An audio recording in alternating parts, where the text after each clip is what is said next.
ప్రియాంక గాంధీ గెలిచే అవకాశాలు అంటే దాదాపు 20,000 పైచిలకు ఆధిక్యంలో దూసుకుపోతున్నటువంటి పరిస్థితి. గ్యాప్ ఫిల్ అవ్వాలంటే మాత్రం ఏదో అద్భుతం జరిగితే మాత్రం అలాంటి గ్యాప్ ఫిల్ అయ్యే అవకాశం లేదు. సో లాంఛనంగానే కనపడుతుంది. కాకపోతే ఎంత మెజారిటీ వస్తుంది? గతంలో రాహుల్ గాంధీ కంటే మించి వస్తుందని చెప్పి కాంగ్రెస్ ఎక్స్పెక్ట్ చేస్తుంది, ప్రకటన కూడా చేస్తుంది. కానీ తగ్గిన పోలింగ్ శాతం అలాగే మొదటిసారి పోటీ చేయడం అనేది ఏ విధంగా ప్రియాంక గాంధీ గెలుపు మీద ఆధారపడి ఉంటుందనేది చూడాలి. మెజారిటీ ఎంత వస్తుంది అనేది ఇక్కడ ప్రియాంక గాంధీ పోటీకి సంబంధించినటువంటి ప్రధానమైనటువంటి ఇష్యూ. అది మహారాష్ట్ర అలాగే వాయనాడికి సంబంధించి. ఇక జార్ఖండ్కి వెళ్దాం. జార్ఖండ్లో ప్రస్తుతం హోరాహోరీ పోటీ కనపడుతుంది. 37 కౌంటింగ్ ప్రారంభమైనప్పటి నుంచి కూడా రెండు కూటమిల మధ్య కాంగ్రెస్ ఎన్డీఏ కూటమి రెండింటి మధ్యలో కూడా హోరాహోరీ కనపడుతుంది. ఇప్పుడు కూడా మనం స్క్రీన్ మీద చూడవచ్చు 37 వర్సెస్ 37 కనపడుతుంది బీజేపీకి కాంగ్రెస్ కూటమికి చూసినట్లయితే. మా ప్రతినిధి జాయిన్ అవుతున్నారు, దీనికి సంబంధించి మరిన్ని వివరాలు తెలుసుకుందాం. ప్రస్తుతం జార్ఖండ్లో హోరాహోరీ పోరు కనపడుతుంది. మహారాష్ట్రలో కింద బీజేపీ కూటమికి అనుకూలంగా కనపడినా జార్ఖండ్లో మాత్రం మొదటి నుంచి కూడా హోరాహోరీ పోటీ కనపడుతుంది. ఇప్పుడు కూడా అదే కంటిన్యూ అవుతుంది ప్రస్తుతం చూసినట్లయితే. ఏంటి, ఎట్లా ఉంది ట్రెండ్?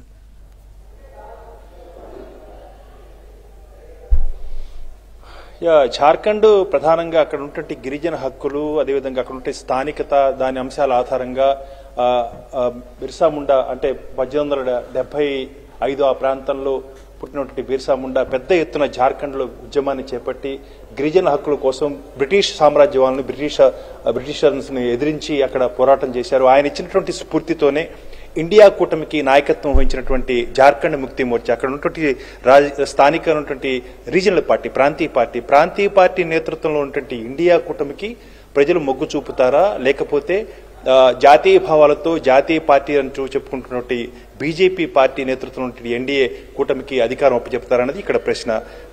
అంటే ట్రెండ్స్ మనం ఉదయం నుంచి చూసినట్లయితే ఇప్పుడు ప్రధానంగా 37, 38, 36, 39 అంటూ దోబూచులాడుతున్నాయి. అంటే ఈ రెండు కూటముల మధ్య తీవ్రమైనటువంటి పోటీ ఉంది. దీనికి సంబంధించినటువంటి చూసినట్లయితే ప్రధానంగా జార్ఖండ్ ముక్తి మోర్చా నేతృత్వంలో ఉన్నటువంటి ఇండియా కూటమి పెద్ద ఎత్తున స్థానికత, ఆహార భద్రత, అక్కడ ఉన్నటువంటి గిరిజన హక్కులు, దాంతోపాటు విద్య, ఇలాంటి అంశాలపై పూర్తి స్థాయిలో ప్రచారం చేసింది. అదేవిధంగా గిరిజన ప్రాంతాల్లో బంగ్లాదేశ్ నుంచి వచ్చినటువంటి అక్రమ వలసదారులు అక్కడ ఉన్నటువంటి స్థానికంగా ఉన్నటువంటి యువతులను పెళ్లి చేసుకుని అక్కడ ఉన్నటువంటి భూములను ఆక్రమించి పెద్ద ఎత్తున అక్కడ స్థిరపడేందుకు బంగ్లాదేశీలు ప్రయత్నం చేస్తున్నటువంటి ఒక నినాదాన్ని అక్కడ ఉన్నటువంటి పెద్ద ఎత్తున ప్రచారం చేయడం జరిగింది బీజేపీ.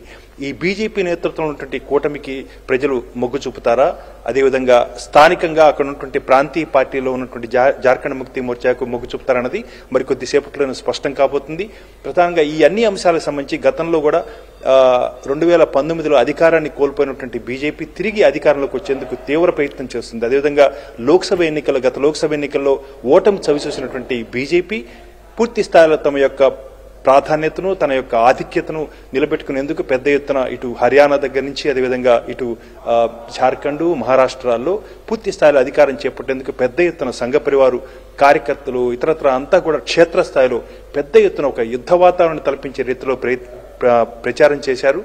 అధికారాన్ని ఎట్టి పరిస్థితుల్లో చేజిక్చుకోవాలన్నదే వాళ్ళ యొక్క లక్ష్యంగా పనిచేయడం జరిగింది.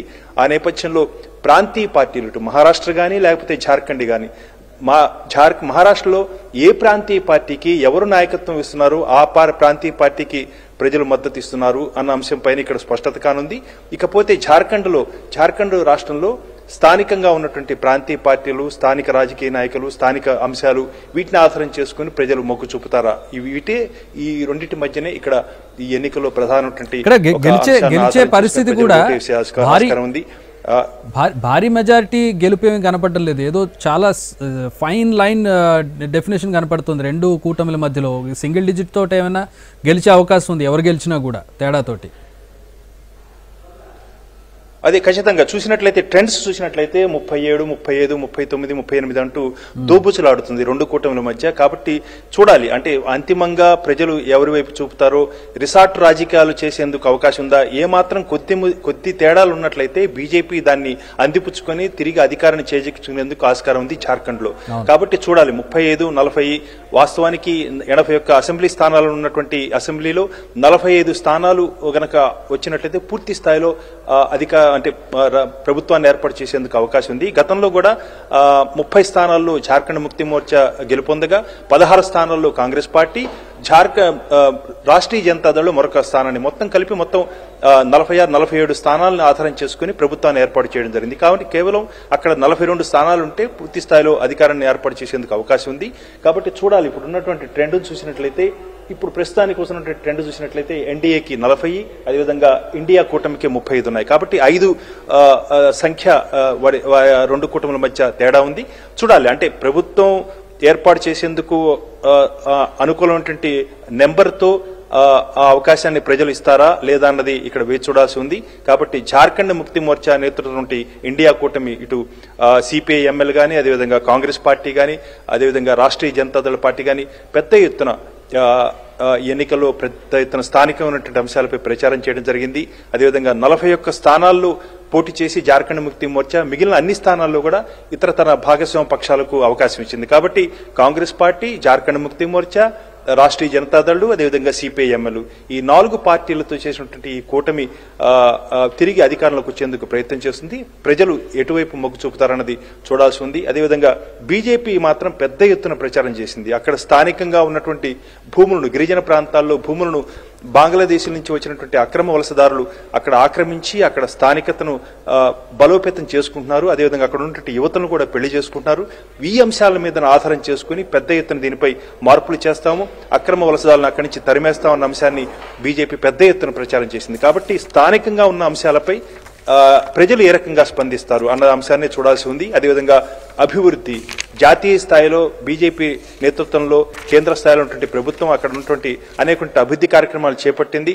వీటిని ఆధారం చేసుకుని ప్రజలు తమకు ఓటేయాలని చెప్పి కూడా అక్కడ బీజేపీ ప్రచారం చేసింది. అయితే స్థానికమైనటువంటి అంశాలను, విద్య, అదేవిధంగా ఆహార భద్రత, గిరిజనులకు హక్కులు, అక్కడ ఉన్నటువంటి ప్రాంతీయంగా ఉన్నటువంటి సమస్యల పరిష్కారం, వీటన్నిటి పట్ల అక్కడ ఉన్నటువంటి ప్రాంతీయ పార్టీలు ప్రచారం చేశాయి. కాబట్టి ఈ ఎన్నికలు ఇటు మహారాష్ట్ర కానీ, అదేవిధంగా ఇటు జార్ఖండ్ కానీ స్థానికంగా ఉన్నటువంటి ప్రాంతీయ పార్టీల వైపు ప్రజల మొగ్గు చూపుతారా? ప్రాంతీయ పార్టీలు మహారాష్ట్రలో చీలిక వర్గాల వైపు, ఏ చీలిక వర్గానికి ఎవరు నాయకత్వం వహిస్తున్నారు, వాటిని ఆధారం చేసుకుని అక్కడ ఉన్నటువంటి ప్రజలు ఆయా స్థానికంగా ఉన్నటువంటి ప్రాంతీయ పార్టీలకు మొగ్గు చూపుతారన్నది వేచి చూడాల్సి ఉంది. మరి కొద్దిసేపట్లోనే మరింత స్పష్టత వచ్చే అవకాశం ఉంది. మహారాష్ట్రలో అయితే చాలా స్పష్టంగా కనపడుతుంది. పెద్ద ఎత్తున మహాయుతి కూటమికి, అంటే ఏకనాథ్ షిండే నేతృత్వం నుండి ప్రభుత్వానికి తిరిగి పట్టం కట్టేందుకే ప్రజలు మొగ్గు చూపుతున్నట్టుగా తెలుస్తుంది. ఇది ఎగ్జిట్ ఫలితాల్లో కూడా చెప్పారు. అదేవిధంగా జార్ఖండ్ ముక్తి మోర్చా నేతృత్వం ఇండియా కూటమి చెందినటువంటి ఈ కూటమికి ప్రజలు ఓటు వేస్తారా లేదన్నది మరికొద్దిసేపట్లోనే స్పష్టం కాబోతుంది. ఈ కూటమిలో ప్రధానంగా స్థానిక అంశాలపైనే పెద్ద ఎత్తున ప్రచారం జరిగింది. కాబట్టి చూడాలి, స్థానికంగా ఉన్నటువంటి ప్రజలు స్థానిక అంశాలపై అక్కడ ఉన్న ప్రాంతీయ పార్టీలకు వైపు మొగ్గు చూపుతారా? జాతీయ స్థాయిలో we have to wait. Right. Thanks for the updates. మొత్తంగా జార్ఖండ్లో ఏ ఫలితం వచ్చినా కూడా, ఏ పార్టీ గెలిచినా కూడా, ఏ కూటమి గెలిచినా కూడా ఒక సింగిల్ డిజిట్ తేడాతోటే గెలిచే అవకాశం కనపడుతోంది. అంతకంతకు అంటే కొంచెం గ్యాప్ పెరుగుతున్నప్పటికీ కూడా ఉన్నదే 81 స్థానాలు, మ్యాజిక్ ఫిగర్ 41 స్థానాలు. కాబట్టి ఇప్పటికే రెండు పార్టీలకు మధ్యలో 5-10 స్థానాల తేడా కనపడుతుంది. కాబట్టి ఎవరు గెలిచినా కూడా ఒక సింగిల్ డిజిట్ తోటి, లేదంటే చాలా తక్కువ గ్యాప్ తోటి గెలిచే అవకాశం కనపడుతూ ఉండడంతో జార్ఖండ్లో ఏమైనా రిసార్ట్ రాజకీయాలు జరిగే అవకాశం కనపడుతుంది. జస్ట్ ఇన్ కేస్ అంటే అధికారంలో ఉన్నటువంటి పార్టీ మళ్ళీ అధికారం చేజిక్కించుకునే దిశగా వెళితే కనుక ఏమైనా క్యాంప్ రాజకీయాలు జరిగే అవకాశం ఉందా అనేది కూడా ప్రస్తుతం అక్కడ చూడాల్సినటువంటి పరిస్థితి. మొత్తంగా జార్ఖండ్లో ఫలితాలు అనేవి అంతకంతకు, అంటే ట్రెండ్స్ అనేవి అంతకంతకు మారుతున్నటువంటి పరిస్థితి కనపడుతుంది. ఒకసారి కాంగ్రెస్ కూటమి ముందంజలో ఉంటే, ఒక్కోసారి బీజేపీ కూటమి ముందంజలో ఉన్నటువంటి పరిస్థితి. ఏదున్నా కూడా మధ్యలో చాలా చిన్న గ్యాప్, థిన్ గ్యాప్ కనపడుతుంది. వెరీస్ మహారాష్ట్రలో చూసినట్లయితే మనకి స్పష్టంగా బీజేపీ పూర్తి స్థాయిలో ఆధిక్యంలో కనపడుతుంది. గ్యాప్ చాలా ఎక్కువగా బిల్డ్ అయినటువంటి పరిస్థితి. 148 స్థానాల్లో బీజేపీ కూటమి, మహాయుతి కూటమి ముందంజలో కనపడుతుంది. 97 స్థానాలకి మహా వికాస్ అఘాడి కాంగ్రెస్ కూటమి పరిమితమైనటువంటి పరిస్థితి ప్రస్తుతం ట్రెండ్లో